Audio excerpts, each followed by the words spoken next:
ખેડા જિલ્લામાં સમાવિષ્ટ નવો તાલુકો ફાગવેલ જે સરકાર માટે પડકાર બન્યો છે। પહેલા કાપડી વાવને તાલુકા મથક જાહેર કરતા સ્થાનિકોએ વિરોધ કર્યો હતો, જેને લઈને સરકારે કાપડી વાવની જગ્યાએ ફાગવેલને તાલુકા મથક બનાવવાનો નિર્ણય લીધો છે। હવે ફાગવેલ નહીં પરંતુ કાપડી વાવ અથવા કપડવંજ તાલુકા મથક રાખવા ગ્રામજનો માંગ કરી રહ્યા છે। 28 ગામના સરપંચ અને 200થી વધુ આગેવાનોએ કલેક્ટરને આવેદનપત્ર આપ્યું અને ફરી તાલુકા મથક બદલવાની માંગ કરી છે। સ્થાનિકોનું કહેવું છે કે ફાગવેલ તાલુકા મથક બનતા 28 ગામના લોકોને સરકારી કામકાજ માટે 25 થી 30 કિલોમીટરનો ફેરો પડે તેમ છે। અમારે ફાગવેલ જવા આવવામાં દૂર પડે એમ છે અને અગવડ પડે એમ છે સ્થાનિક લોકોને, એટલે અમે બધાએ વિરોધ નોંધાવ્યો છે અને કીધું છે કે જો અમને કાપડીનો આવાજ મુખ્ય મથક રાખવામાં આવે, નહીં તો પછી અમને કપડવંજ તાલુકામાં નામ ફાગવેલ તાલુકો રાખે એની સામે અમારે કોઈ વાંધો નહીં તો વડુ મથક કાપડી વાવ રાખવામાં ના આવે તો અમને કપડવંજ તાલુકામાં સમાવિષ્ટ કરવામાં આવે। અમારી રજૂઆત એક જ હતી, જે ફાગવેલ તાલુકાને જે વડુ મથક જાહેર કરવામાં આવ્યું છે એમણે નામંજૂર છે। કાપડીની વાવ વડુ મથક બનાવે તો સારું, નહીં તો અમે કપડવંજ તાલુકામાં અમને સમાવેશ કરો।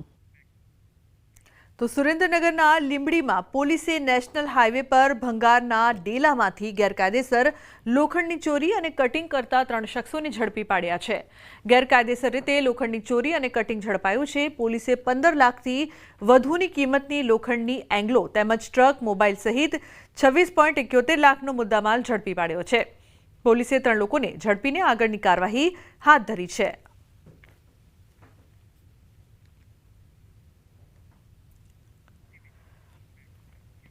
કચ્છના ભુજ આરટીઓ સર્કલ પાસે છરીની અણીએ લૂંટનો નિષ્ફળ પ્રયાસ કરવામાં આવ્યો। રોકડ રૂપિયા ભરેલી બેગ લૂંટવાનો ફિલ્મી ઢબે નિષ્ફળ પ્રયાસ કરવામાં આવ્યો।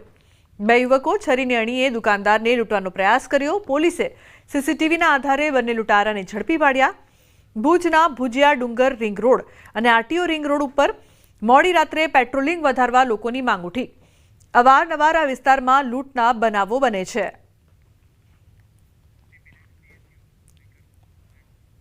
તો બીજી તરફ છોટાઉદેપુરમાં માર્ગ અકસ્માતની ઘટના બની છે। બાઇક સામે ઢોર આવી જતા અકસ્માત સર્જાયો। બાઇક સવાર પોલીસ કર્મીનું અકસ્માતમાં મોત નીપજ્યું છે। પાવી જેતપુર પોલીસ મથકમાં ફરજ બજાવતા એએસઆઈ રમેશભાઈ ધનજીભાઈ રાઠવાનું મોત થયું છે। બાઇક સામે અચાનક ઢોર દોડી આવતા સર્જાયો છે અકસ્માતની જાણ થતાં ડીવાયએસપી પીઆઈ સહિતના પોલીસ અધિકારીઓ ઘટના સ્થળે દોડી આવ્યા છે।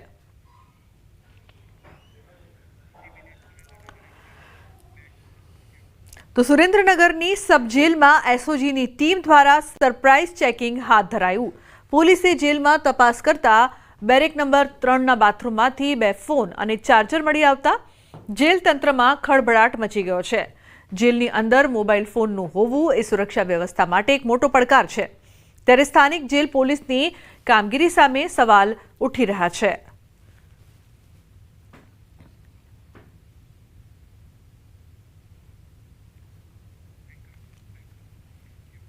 સુરતી લાલાઓનો પ્રિય તહેવાર ચંદી પડવો ધામધૂમથી ઉજવાયો। ચંદી પડવા પર વિશ્વ પ્રસિદ્ધ મીઠાઈ ઘારી અને તેની સાથે ભૂસું ખાવાની પરંપરા છે, ત્યારે આ વર્ષે પણ કરોડોની ઘારીનું વેચાણ થયું। જ્યાં થોડા વર્ષો પહેલા માત્ર 3 ફ્લેવરમાં ઘારી મળતી હતી, ત્યાં હવે અલગ અલગ ફ્લેવરની ઘારી બની રહી છે। ખાસ ગોલ્ડ ઘારીની ડિમાન્ડ આ વર્ષે વધી છે। આ વર્ષે મોંઘવારી વચ્ચે પણ સુરતીઓ કરોડોની ઘારી આરોગી ગયા।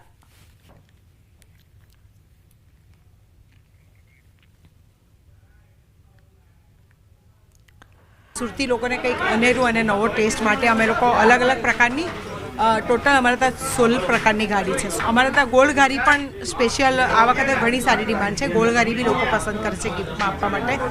અને સુરતની અંદર ચંદી પડવો સમજો કે આખા દુનિયામાં, આખા વર્લ્ડમાં ખાલી ચાંદની પડવો સુરતી લોકો જ ઉજવે છે અને પરંપરાથી ચાલી આવેલી આ